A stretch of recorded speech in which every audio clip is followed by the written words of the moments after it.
ang mapagkakatiwalaan. Nagtitiwala sa ABS-CBN News and Current Affairs.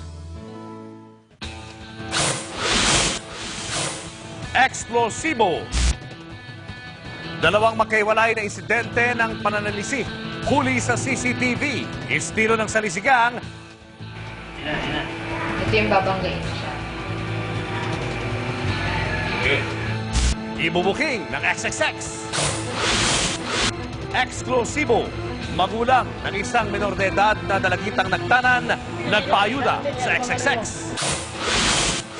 Expose. DOST Office sa Calapan Oriental, Mindoro na ginawang karinderya ng isa nilang empleyado. Ano ito? Ito baling-balingan. Tinutukan ng XXX. At yan ang mga istoryang dapat niyong abangan ngayong gabi. Ito ang eksklusibong expose.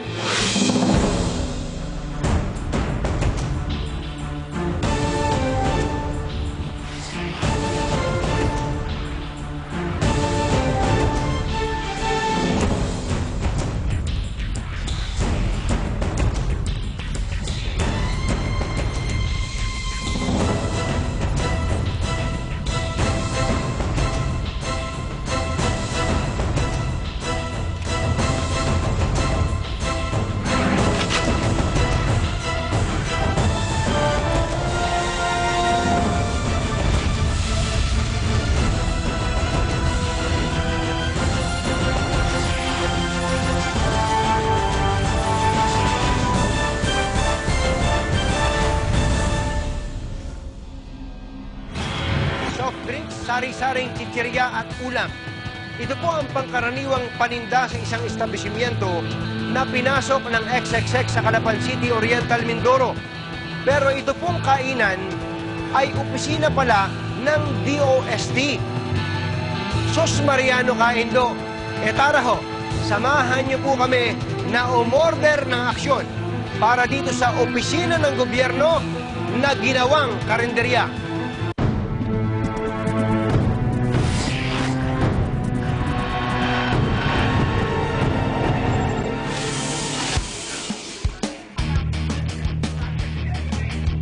Lamesa, upuan, computer, mga dokumento at mga papeles. Mga empleyadong nagtatrabaho mula Lunes hanggang Biyernes. Ganito ang araw-araw na nakikita sa isang opisina. Pero sa Calapan City, Oriental, Mindoro, isang opisina ng pamahalaan ang ginawang karinderya at kainan ng mga empleyado. Yan ang impormasyong inilapit sa XXX ng isang concerned citizen na nagtatrabaho sa harap ng naturang government office. Doon sa pinagtatrabahuhan ko po, sa tapat nun, may government office, DOST. Nagtataka po ako kung bakit parang ginawang karinderya doon. Kasi nga po, may kumakain, may nagtitinda doon, dami pong bumibili doon. Tapos po, lahat ng nagtatrabaho doon sa office namin, doon din kumakain. Nagtitinda sila po ng mga chicherya, kanin. Pero bukod sa mga pagkain yun, nagsiserve din sila ng alak po. Meron po silang tindang alak. Beer, ganon. Pwede ka pong bumili na kahit araw, gabi. Ganon po. Bilang bahagi ng aming pagsisiyasat, isang XXX asset ang aming pinapunta sa Calapan City, Mindoro Oriental. Pagpasok pa lamang sa DOST office, bumungad na agad sa aming kamera ang mga kalderong ito. Sa harap nito, may mga lamesang pwedeng pagkainan ng in-order na pagkain. Noon, kapansin-pansin ang mga taong bumibili at kumakain doon. Tila iba't iba pa ang propesyon. Anak ng bakang dalaga, asan dito opisina? Ito'y malinaw na isang karinderya.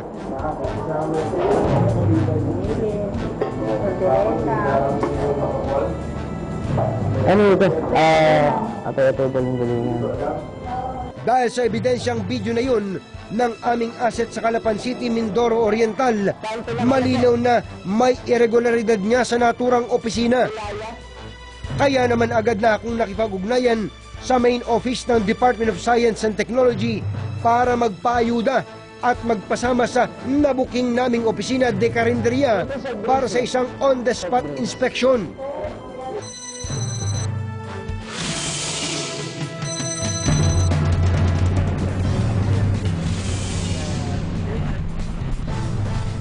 July 11, Miyerkules, nagpunta kami sa Calapan City, Oriental Mindoro.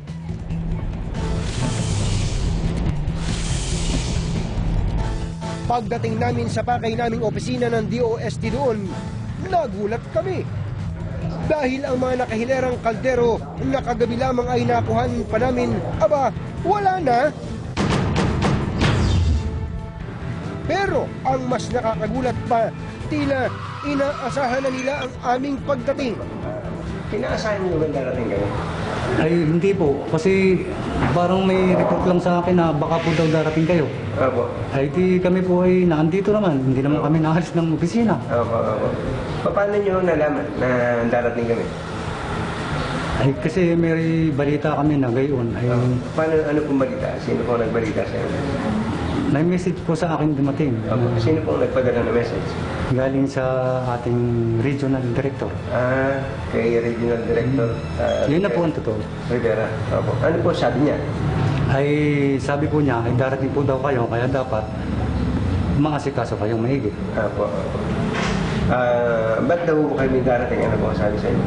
Ay, hindi ko po alam kung bakit gayon. Baka Ano po yung message sa inyo? Dinext lang po ba kayo? Nakausap ko po na darating kayo. Ay, palagay ko po may reklamo sa amin na kung ano-ano. Pero kami po ay naandito nga ho, may kantin. Kasi dito kumakain yung mga taga-ospital. Opo. Tsaka kami mga empleyado, dito rin po kumakain. Nasaan na yung kantin? Ay, ang kantin naman po ay inalis na namin kasi wala na namang saysay. Kailan pa po? Bali ngayon lang kami nag-umpisa po. Nag-umpisa na ano po? Pag-alis ng kantin. Eh yun naman pala, inalis na ni na Chief kagabi ang karinderya. Ano po ang utos sa inyo ni RD, yung Regional Director? At sa message kahapon. O ay yun nga po, sabi sa amin kasi may problema nga daw po. Ay kailangan maalis na natin yan dahil tayo ay delikado na. Yun lang po. Delikado daw po. Ba't kaya? Anong... Ay, hindi ko rin po Ba't po alam. kaya delikado? Bakit ganun? Mm. Kasi kami naman, napasok ko lang. Mm. Ito pa, uwi, pasok, uwi. Opo. Hindi, pero bakit ito delikado? May masama ho ba sa kantin? Ay, yun ang sabi sa akin mo parang sabi, kailangan kasi opisina ay dapat wala nito.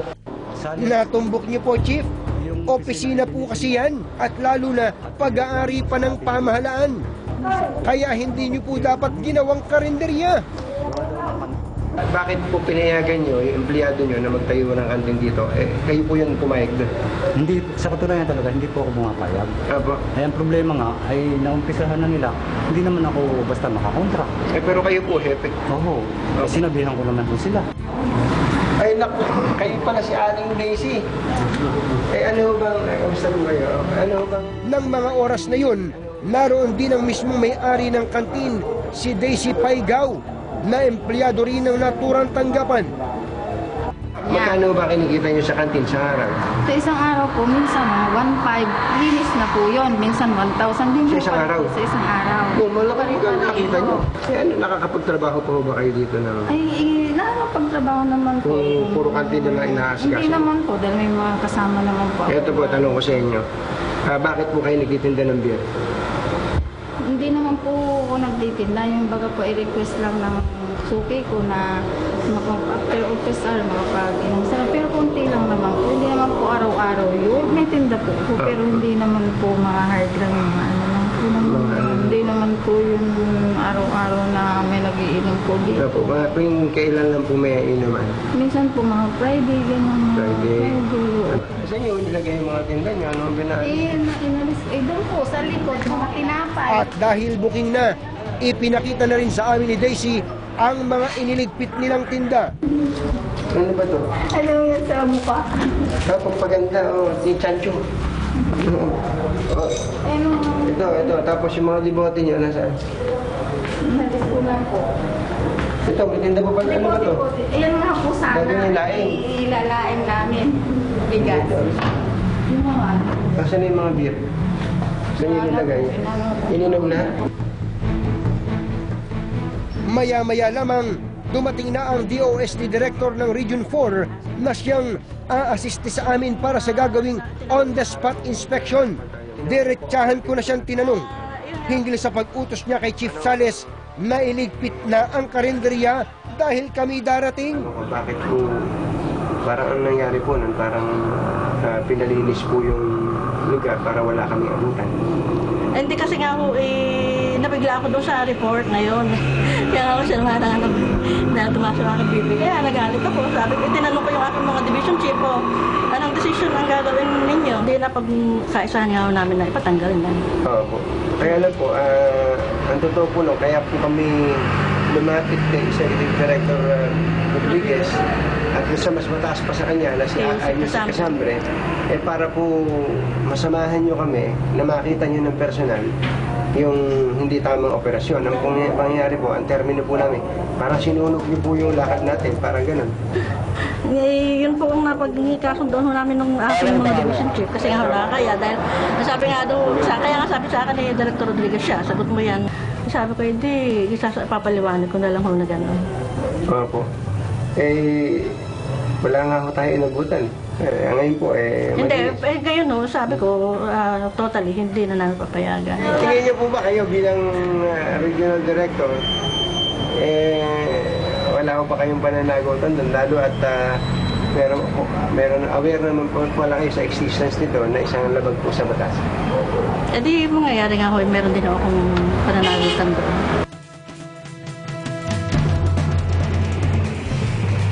Kaugnay nito, pinuntahan na namin si Executive Director Luis Napoleon Casambre para ipaalam ang aming natuklasan. Ano po tingin nyo sa ginawa ng inyo pong mga opisyal sa baba na pinalinis pa po yung parang crime scene? Well, it is definitely suspicious. If you want to catch somebody in the act, it should be covert, di ba? Pero sa kaso po na to, yung mas mataas, inutusan yung baba, nalinisin yung mali. Ano po yung logical thing na papasok po sa isip ninyo? Bakit? Diba? I mean, it begs the question, bakit? Diba? When I called the executive director, I asked, we want to send a team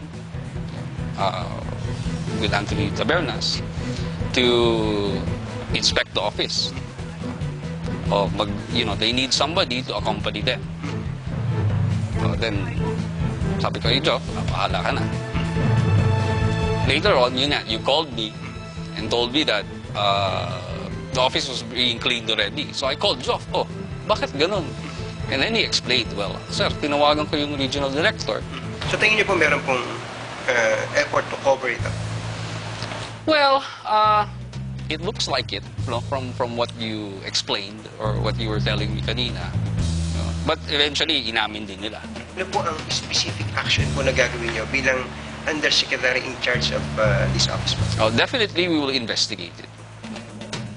Hindi lamang ang mga opisyal at empleyado ng gobyerno na pawang mga representante ng pamahalaan ang dapat may kaayusan at katinuan sa bawat sinusukat na aspeto, kundi maging ang tanggapan na kanilang pinagsisilbihan at pinupuntahan ng taong bayan. Kaya't kailangan sa bawat tanggapan maayos, malinis, at may dignidad. Pero nasaan ang dignidad sa isang opisina ng pamahalaan na ginawang tindahan at inuman? Kung mistulay, binaboy ang dapat sanay sentro ng kaayusan. Hindi lamang po sa tao ibinibigay ang respeto, kundi maging sa mga lugar na sumisimbolo sa gobyerno. Kahit ito pa man ay maliit na espasyo lamang na konkreto.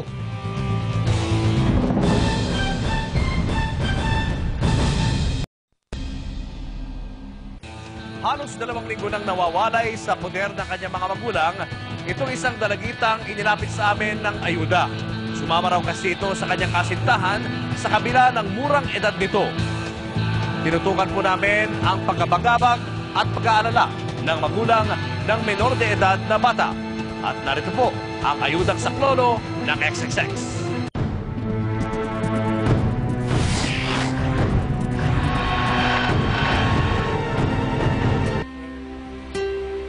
Tuliro, balisa, walang ganang kumain. Ito ang pinagdadaanan ngayon ng 43 anyos na single mom na si Maria Rosa Rebutaso o kilala rin sa tawag na Jenny. 2 linggo na kasing hindi umuuwi sa kanilang tahanan ang 16 anyos at panganay niyang anak na itatago natin sa pangalang Angel. Ang problema ko po yung umalis yung anak ko.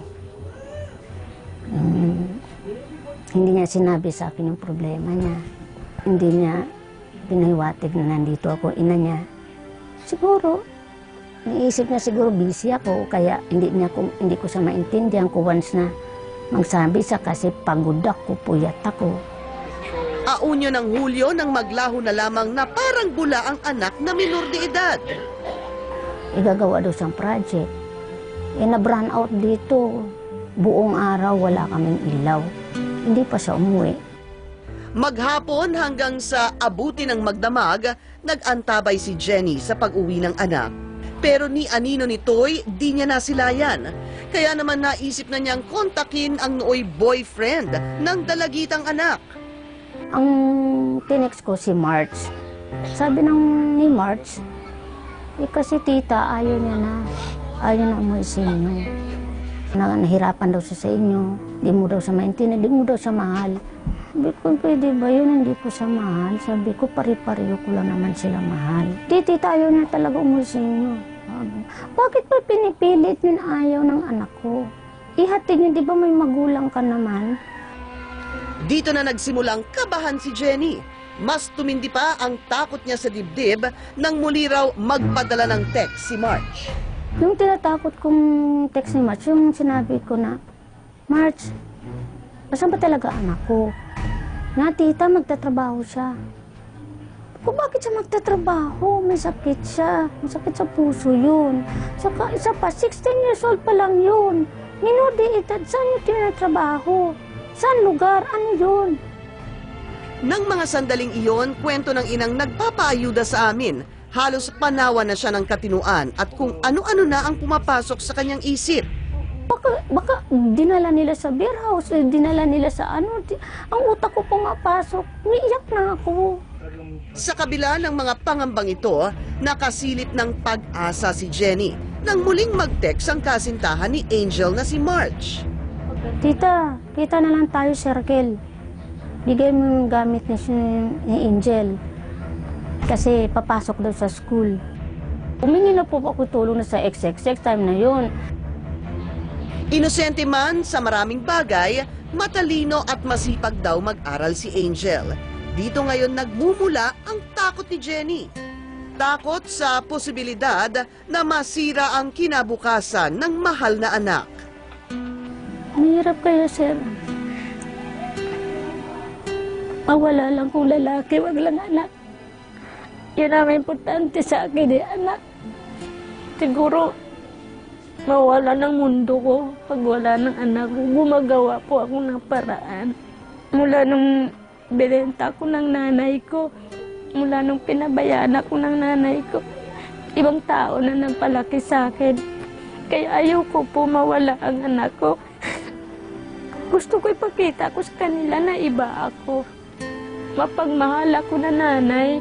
Lagi ko sinasabi sa Batid ng XXX ang hirap ng kalooban ng isang ina na nawalay sa piling ang anak. Kaya naman bago pa magkatotoo ang mga pangamba ni Jenny, agad humakbang patungo sa paghahanap ng solusyon ng XXX para sa problemang iniinda ng nag-aalalang nanay. Sa isang pasyalan sa Quezon City, agad na pumoste ang XXX at si Jenny. Maya-maya pa'y rumihistro na sa gumagalang mata ng XXX ang lalaki na ito na nakasuot ng itim na t-shirt. Siya na raw ang kasintahan ni Angel na si March, kasama ang isa pang lalaking ito na nakapula. Nung nakita kami, sabi niya, "O tita, kumpleto na ba yung mga gamit? Andiyan na ba lahat? Pati budget niya, naghihingi." Sabi ko, umiiyak na ako kay March. May kasama siyang si Ramil. Sabi niya, si Ramil daw siya. Sabi niya, umiiyak ako, "March, pwede kahit saglit makita ko anak ko. Kahit saglit lang. Ituro mo sa akin, saan anak ko, punta na lang ako doon." Hindi ko alam, tita, stay in kasi sa trabaho.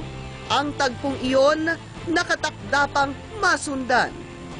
Nag-text siya ulit sa akin, sabi niya, "Tita,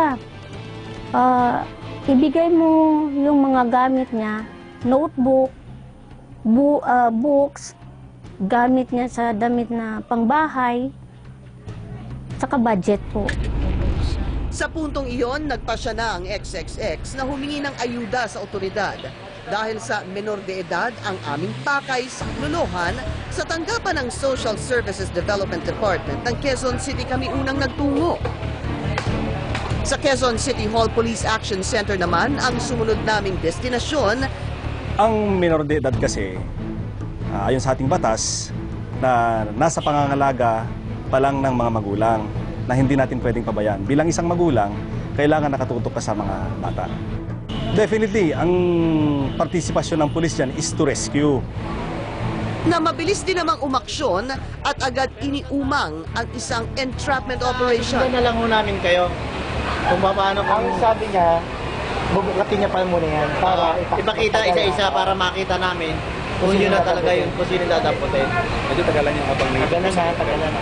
Bit-bit ang mga hinihinging gamit ng anak, agad pumoste si Jenny at XXX sa target area.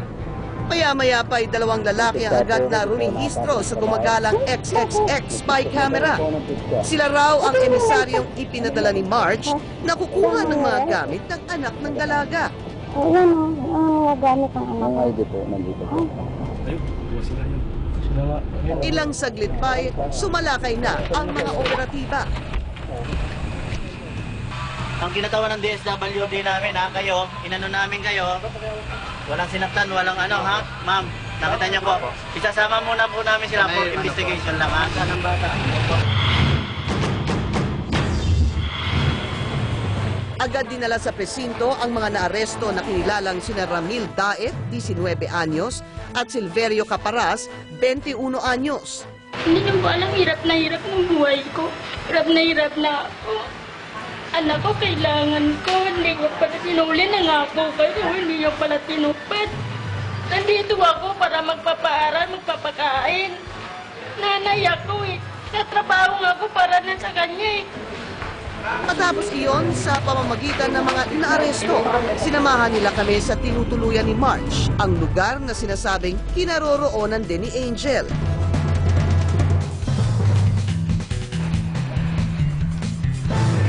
Nang marating namin ang target area, agad sumalakay sa lugar ang mga otoridad. Sa maliit na kwartong ito, naabutan namin habang nakahiga pa ang mga pakay naming subject. Tayo ka. Tayo ka na dyan, nanay mo. Dyan, nanay mo. Sa presinto, nagkaroon ng pagkakataon na magkausap ang mag-ina. Galit mo sa akin lang.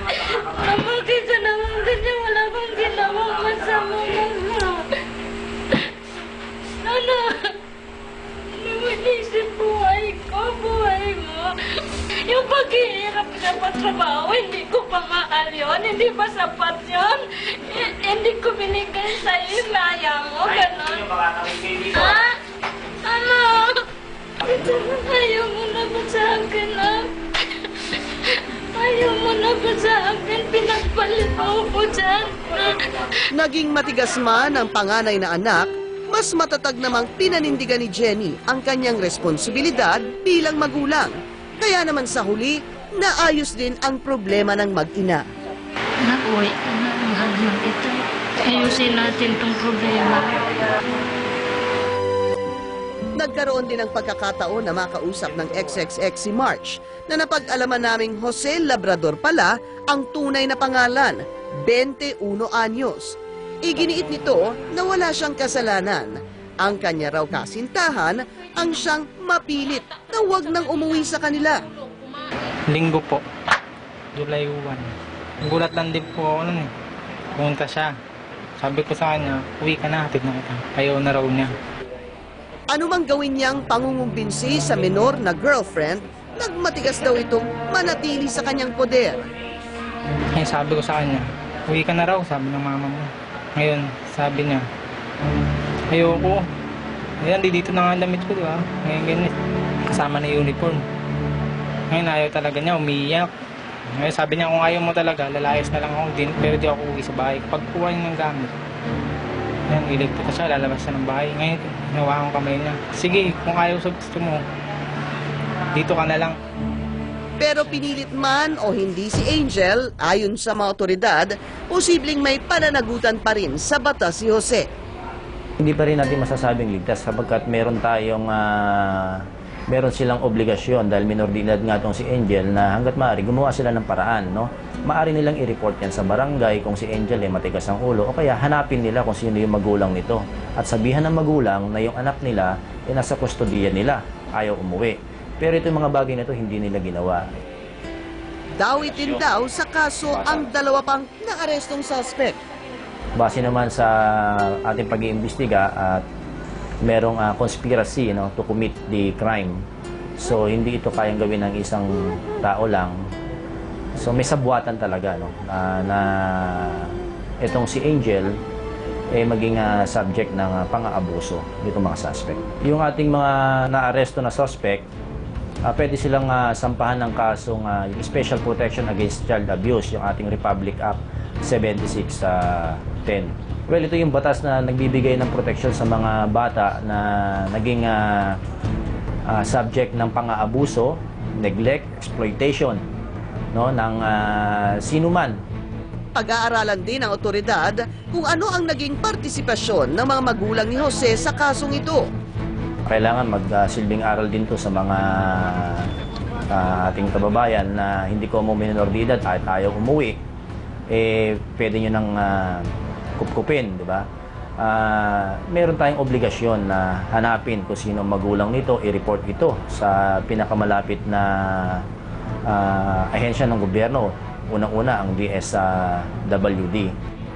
So pwedeng i-report yan na ang batang ito, ganito, ayaw na umuwi sa magulang, so sa inyo namin sila itineturn over. Dapat ganoon ang kanila maging aksyon.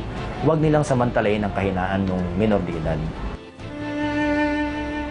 Para naman kay Jenny, magsisilbing aral sa kanya ang yugto na ito ng kanilang buhay. Batid niyang hindi pa huli ang lahat. Sisikapin niyang ibangon muli ang muntik ng magupong pundasyon ng kanilang relasyon bilang isang pamilya.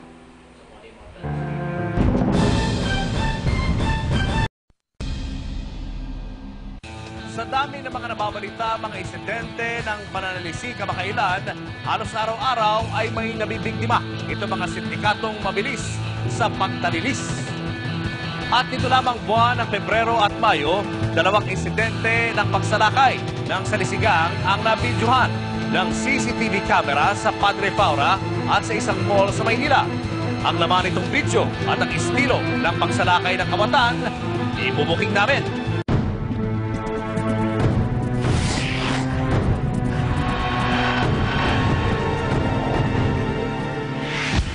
Naranasan mo na ba ang malingat ng atensyon? Masalisihan? At manakawan ng mga kawatan? Sa mga naiulat na kaso ng pagnanakaw ng mga salisigang sa iba't ibang lugar, 2 kaso pa ng kanilang mga naging pagsalakay ang aming ibibisto para bigyang pabala ang publiko.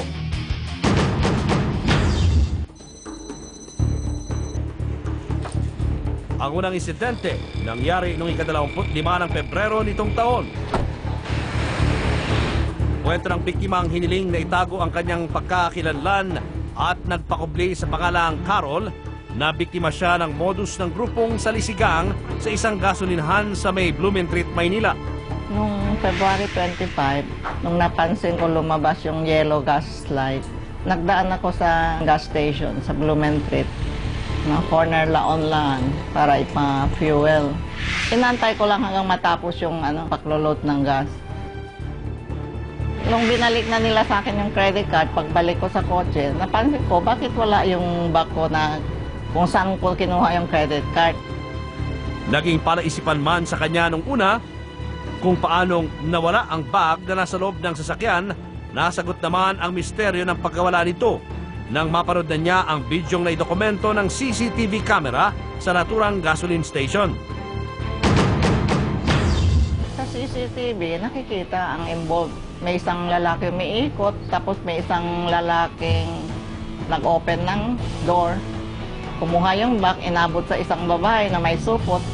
Pinasa niya doon yung bag sa supot ng babae. Yun ang pinaka-ano. Yung iba, parang lang, nagdi-distract yung attention.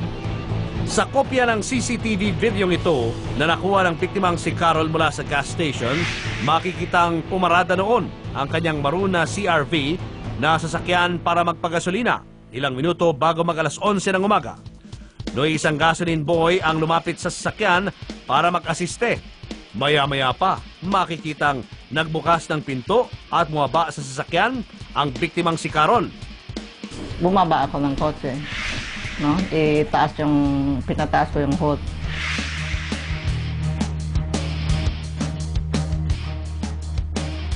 Ilang segundo ang lumipas, isa pang gasoline boy na nakasombrero ng pula ang mapapansing nakuna ng kamera na lumapit sa biktimang si Carol.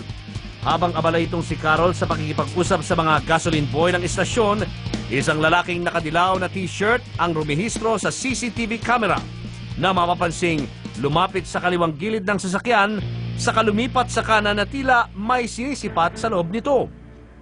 Sa pagrehistro ng lalaki sa CCTV camera, 3 babae pa ang kasabay niyang lumutang din sa eksena. Ang 2 babae na nakapayong na dilaw at ang isa lumapit at nagtanong pa sa biktimang si Carol. Nagtatanong na kung saan daw nagbebenta ng chichirias. Hindi siya umalis na pwesto doon. Habang abala noon ang atensyon ni Carol sa mga kausap, makikita sa video na tila may silipat rin sa loob ng sasakyan ang isa sa mga babaeng nakapayong. Samantalang ang isa, nagawang magtanong naman sa isang gasoline boy. Sa paglayo ng isa sa mga babaeng nakapayong at ng nakadilaw na lalaki sa maroon na sasakyan ng biktima, isang naka-stripes na t-shirt na lalaki naman ang lumapit sa kanang bahagi ng CR-V. Pagmasdang mabuti ang naging galaw ng lalaking ito. Binuksan ang pintuan sa passenger seat ng sasakyan.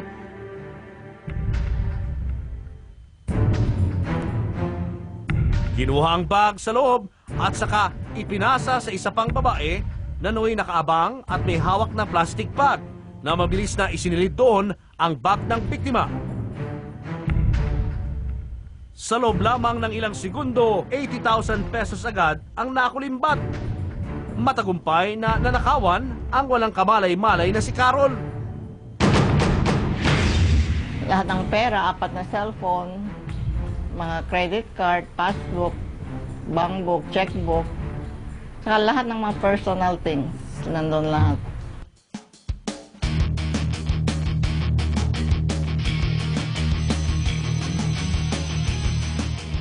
Nito namang ika-16 ng Mayo, nadukutan at nasalisihan rin ang biktimang nagpatago sa pangalang Sheila sa loob naman ng isang bookstore na matatagpuan sa loob ng isang mall sa Maynila.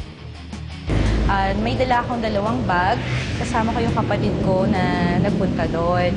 Tapos eventually, habang nag-aantay ako na i-assist ng personal nila, nag-carry ko pa lang yung 2 bag ko.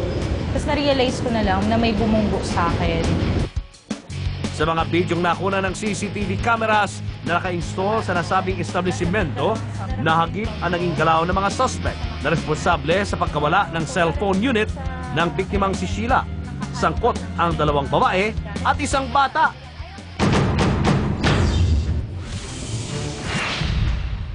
Sa CCTV camera na nakapwesto sa entrance ng bookstore, makikita ang pagpasok ng babaeng nakaputing t-shirt at naka-shoulder bag habang may akay-akay na batang lalaki. Kasunod nila ay isang babae naman na nakasando.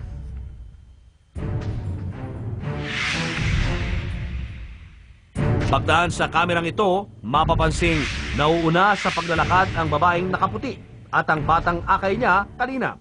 Ito at kasama na ng nakasandong babae.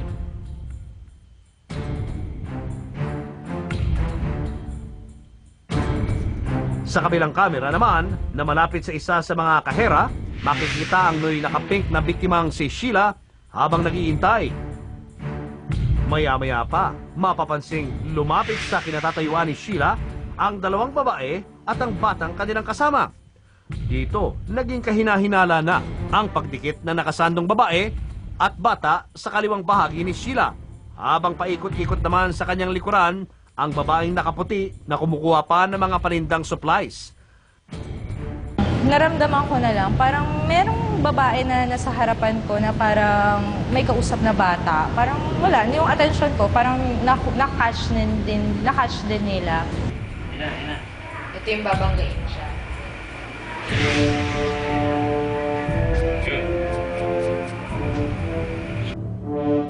Tapos na-realize ko na lang na may bumunggo sa akin.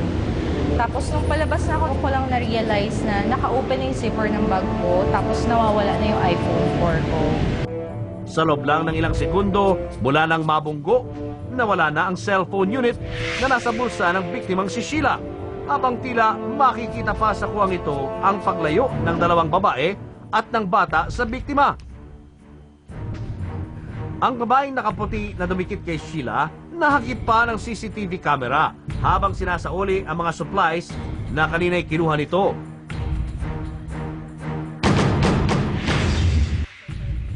Ang karanasan ng mga biktimang sina Carol at Sheila, malinaw na modus ng mga miyembro ng salisigang. Ayon sa investigador na humahawak sa naging reklamo ni Carol mula sa Quezon City Police District Station 1, simulado ang naging galaw ng grupong sumalakay at nagnakaw sa bag na naglalaman ng mga mahalagang kagamitan ni Carol sa gas station. Simple lang pero organisadong yung kanilang galaw. 6 or more na persons. May nakita kami mga 3 female and 3 male persons. Yung galaw nila, they are organized kasi merong attention seeker o yung tinatawag na urot para makuha yung attention ng doktora while nasa baba siya. Tapos mapapansin mo, itong mga nakadilaw, yung isa, pumwesto dun sa mga nagpipill up na passenger jeepney na nakakover. Tapos itong lalaki, bago pa man nangyari yun, nakita mo na tinitignan niya kung anong nasa loob, sumilip-silip siya. Then, nung na-execute na nila yung plano nila, binuksan niya na. Pero makikita mo yung mga kasama, talagang yung tinatakpan nila yung nangyayari para walang makakita. Dagdag pa ng kinatawa ng pulisya, ito ang unang pagkakataon na humawak sila ng ganitong klase ng modus ng salisi na naganap sa isang open space. This is the first time na mangyari sa amin. Tsaka mapapansin mo, sabi mo nga open space, pero hindi, kahit na open space yan they are vulnerable kapag merong opportunity. Doon sa CCTV, although kitang-kita yung pangyayari, pero yung mukha, hanggang nag-glimpse lang tayo ron, yun lang mismo, pero hindi natin na-establish yun. Ang insidente naman ng pagkawala ng cellphone unit ni Sheila, ayon sa kinatawa ng Station 3 ng Manila Police District, ay bihasang tirada ng sindikato ng salisi. Organisado po yung mga galaw nila.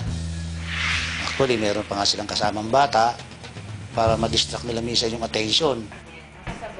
Yung sinasabing yung pinamili niya na parang coloring book, isa yung sa ginamit niya na parang pantakip o dun sa hindi makita ng mga katabi na kinuha niya yung iPhone sa bag ng complainant.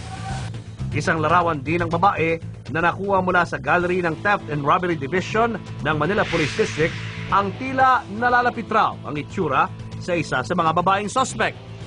Initially nga po, nagpunta yung complainant sa theft and robbery at sabi ng mga operatiba ron, meron silang gallery doon at ito nga yung retrato na pinakamalapit sa mukha ng isang suspect. Samantala, dahil hindi malinaw ang pagkakakilanlan at mukha ng mga suspect, base na rin sa mga ebidensyang video, isang paalala ang binitawan ng otoridad para maging armado ang publiko at maiwasan maging biktima nitong mga kawatan. Kailangan mapagpansin, maging maingat. Kasi anywhere, alam mo yung mga Yung mga masasamang loob na yun eh, nag-ano yan eh, opportunity yan. Kapag nagkaroon ng opportunity yan, yun na. Kapag kami bumubunggo o kaya naman may git-git ng git-git o lapit ng lapis sa kanila na hindi naman nila kakilala, pwede po nila sabihin sa security na yung pong taong yun parang kaina-inala ang kilos. Maging ang mga biktimang sina Carol at Sheila, ilang aral rin ang natutunan bunsod ng kanilang mga naging karanasan na sanay kapulutan rin ng babala. Dati, kung dating ng kampante ka at chief na yun, hindi, very suspicious. Maging suspicious ka parati. Parang you think the worst of everybody na. Yun, kailangan mas dobleng ingat din ako na sa mga gamit ko. Saka huwag basta-basta magtitiwala. Sa kabi-kabilang mga kaso ng pagsalakay ng salisigang, malaking bagay pa rin para makaiwas ang pag-iingat at pagiging alerto ng publiko dahil kung walang makikitang pagkakataon itong mga sindikato, mababawasan na rin ang mga maloloko. At hanggat ang mga biktima ay lalantad para talupan itong mga estilo ng pangkagancho, narito ang XXX na patuloy kayong ibubuko.